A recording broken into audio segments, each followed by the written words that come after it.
Life is not guaranteed at all, but death is absolutely guaranteed upon all. Life is not guaranteed at all, but death is absolutely guaranteed upon all. Life is not guaranteed at all, but death is absolutely guaranteed upon all. Alhamdulillahi Rabbil Alameen wa salatu wa salamu ala Sayyidil Mursaleen. Amma ba'd, fa'a'udhu billahi minash shaitanir rajeem. Bismillahir Rahmanir Rahim. Salatu wa salamu alayka ya Rasulallah wa ala alika wa ashabika ya Habiballah. Salatu wa salamu alayka ya Nabiyallah wa ala alika wa ashabika ya Noorallah. Dear viewers of Madani Channel, you're watching Perished Kings of the Past, in which we talk about those kings who became a sign of admonition and warning for the coming generations due to their oppressions, brutalities, ruthlessness, disloyalty, and many other evil traits.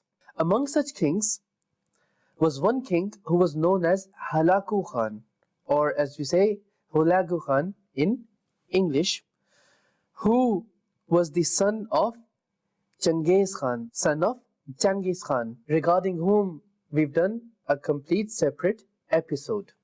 So our discussion topic is today Hulagu Khan, the son of Genghis Khan. Before going into detailed discussion of this topic, let's first of all enlighten our hearts by listening to the virtue of sending peace and salutations upon the noble Prophet sallallahu alaihi wasallam. It is narrated in Sunnah Nasai that the Holy Prophet sallallahu alaihi wasallam said to a person performing salah followed by glorification of Allah Almighty and recitation of salat, sending of salutations, that make dua, it will be answered, ask for, it will be granted. Meaning that a person performed salah, then he performed hamd of Allah subhanahu wa ta'ala, glorified Allah Almighty, and then sent salutations upon the noble Prophet sallallahu alaihi wasallam, sent salawat upon the Prophet alayhi salatu wasalam.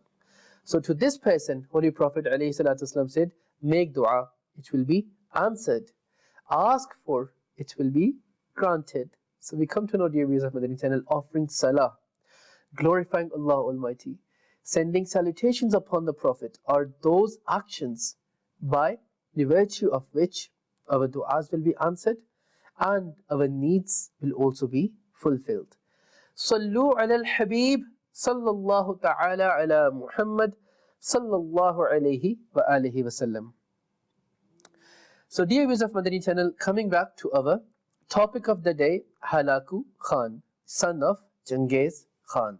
Just like his father, he was also the same in terms of oppressing and tyrannizing people. Dear viewers of Madani Channel, remember that many times people have traits and habits that are embedded into their genes. They inherit those characteristics from their elders. Since Hulagu Khan saw oppression, brutality, bloodshed, using of force over the poor and the weak whilst growing up, hence he also followed the same path to lead his life. In our episode where we discussed about Genghis Khan, we also spoke about Sayyidina Najmuddin Kubra rahmatullahi ta'ala alayh.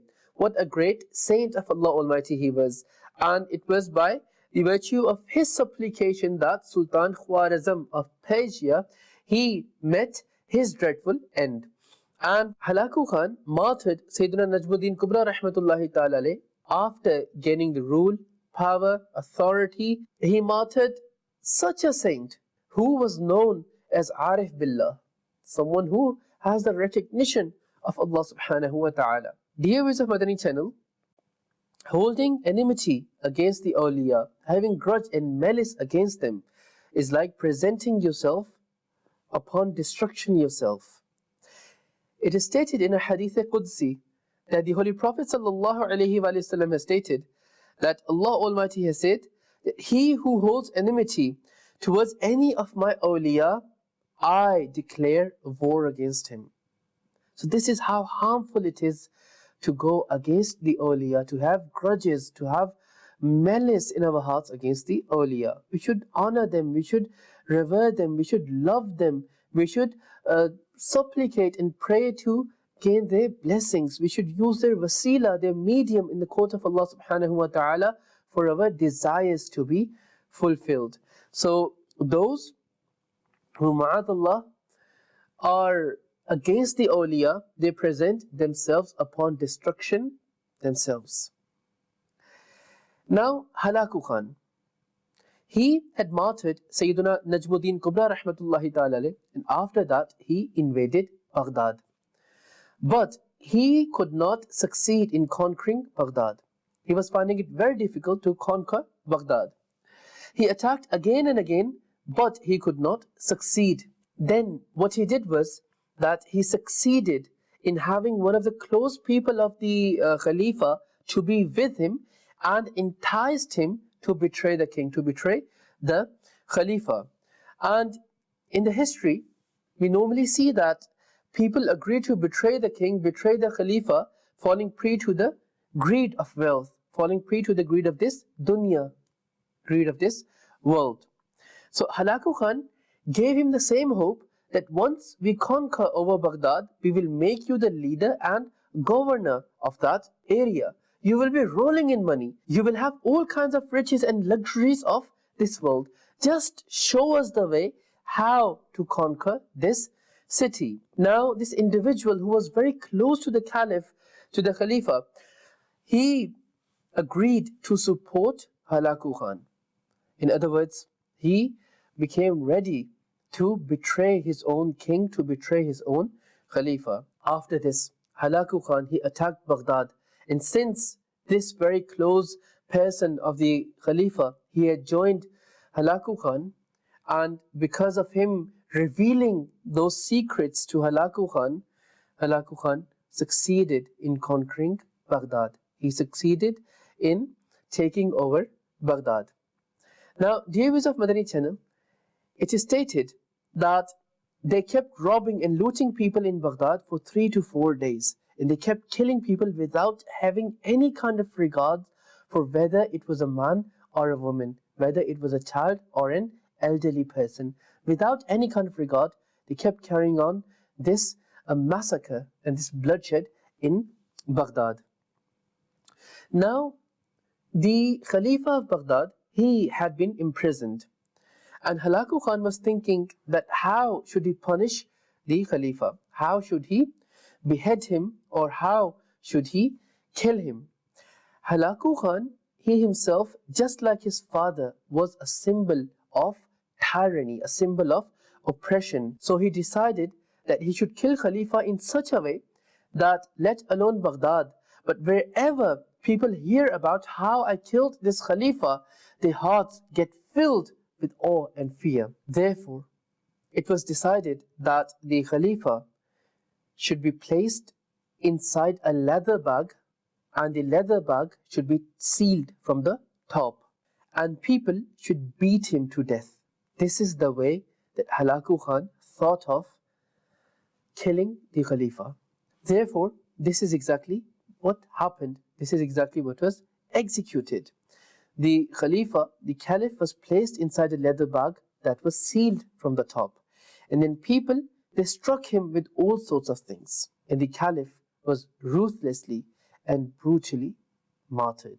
It is mentioned in the books of history that a minister who betrayed the Caliph, he although did attain a rank in this world, a status in this world, the riches of this world, but alongside this, he was also humiliated and disgraced. Dear viewers of Madani Channel, the king who oppresses and tyrannizes does eventually become a sign of admonition and a sign of warning.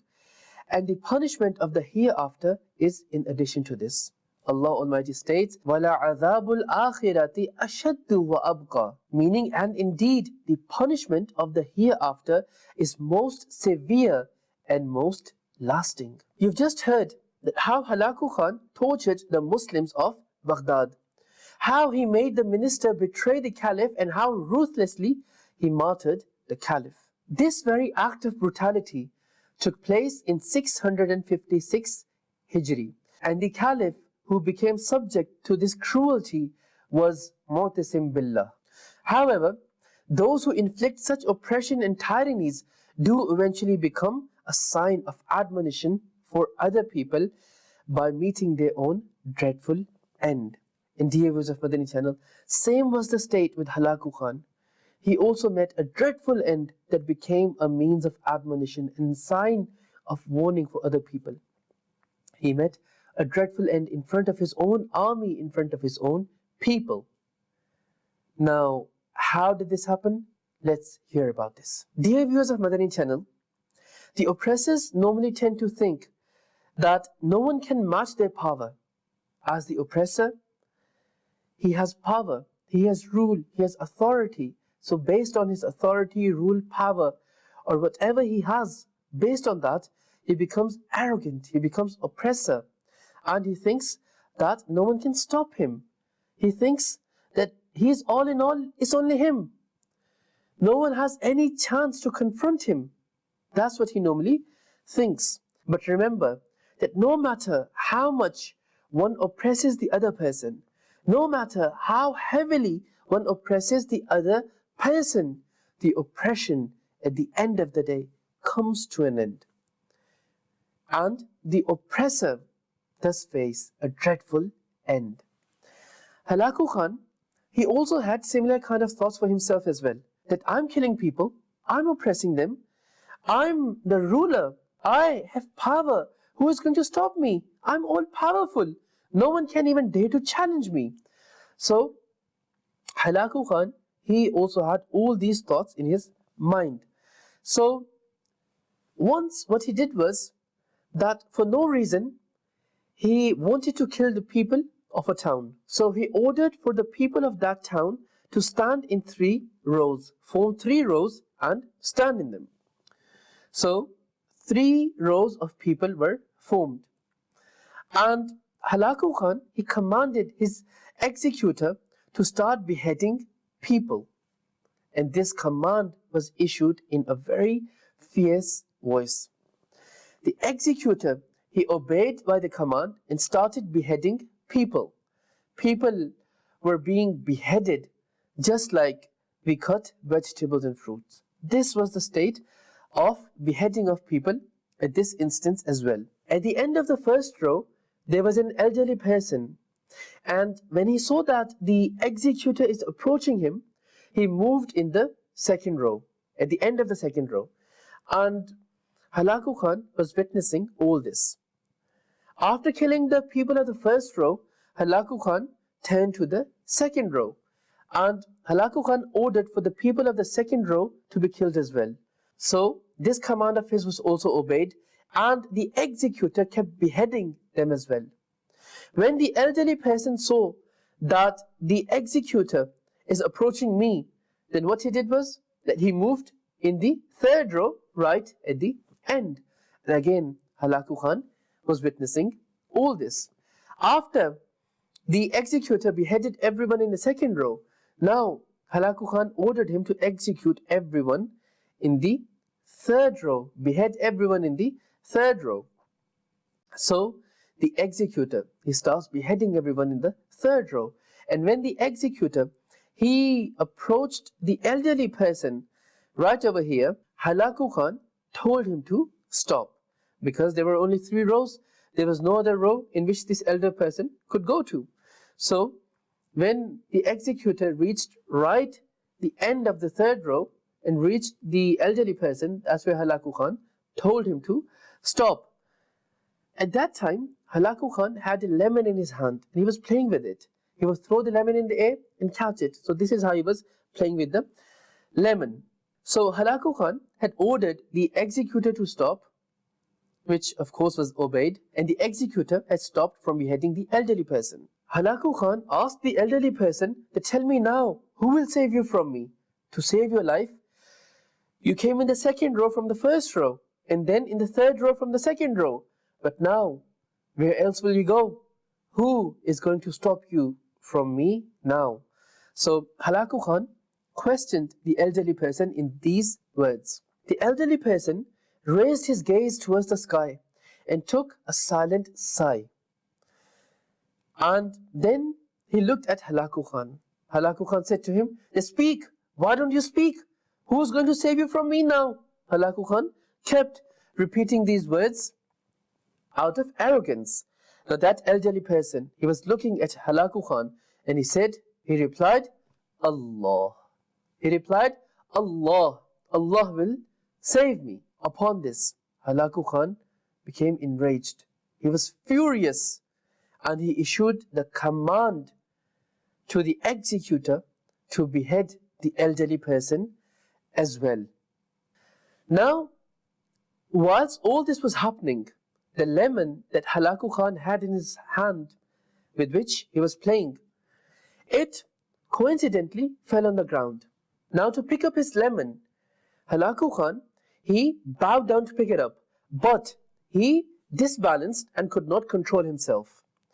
Now, he was bowed down at one side because of being disbalanced, and his foot on the other side of the stirrup of the horse, it came off there. And as his foot came off the horse stirrup from the other side, it kicked the horse in such a manner in which a person kicks the horse to make it run.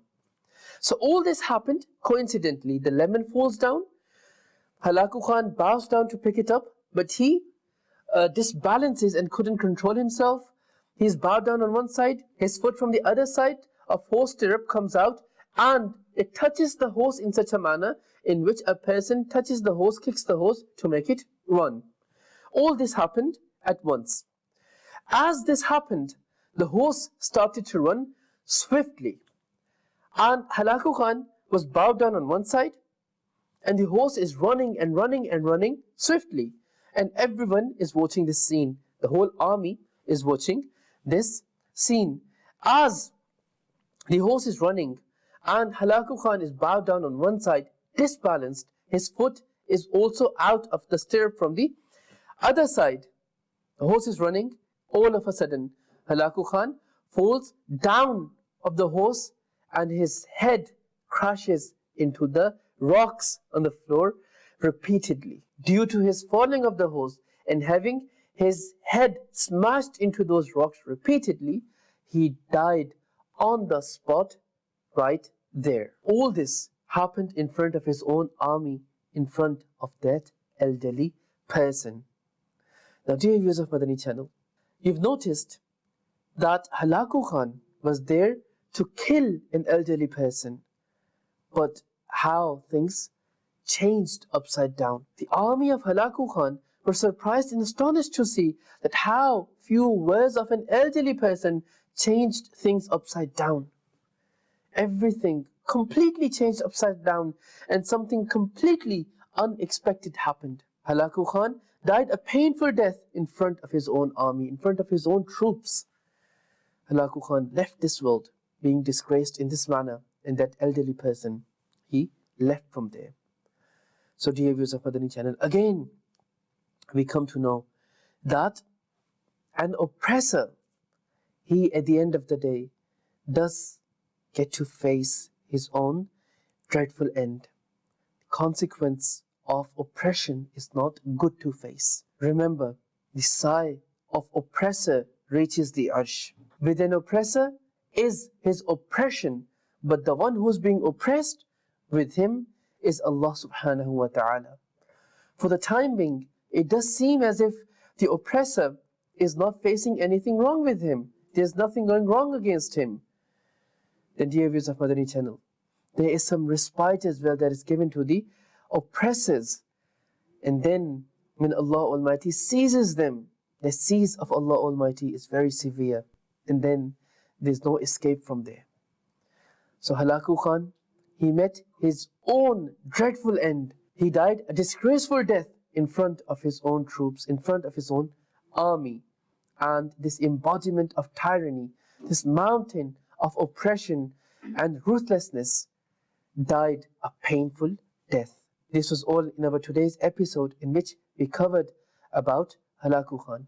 Inshallah Azza wa Jal, we will bring another episode before you in our program, Perished Kings of the Past. Stay tuned into Madani Channel and take very good care of yourselves. Life is not guaranteed at all, but death is absolutely guaranteed upon all. Life is not guaranteed at all, but death is absolutely guaranteed upon all. Life is not guaranteed at all, but death is absolutely guaranteed upon all.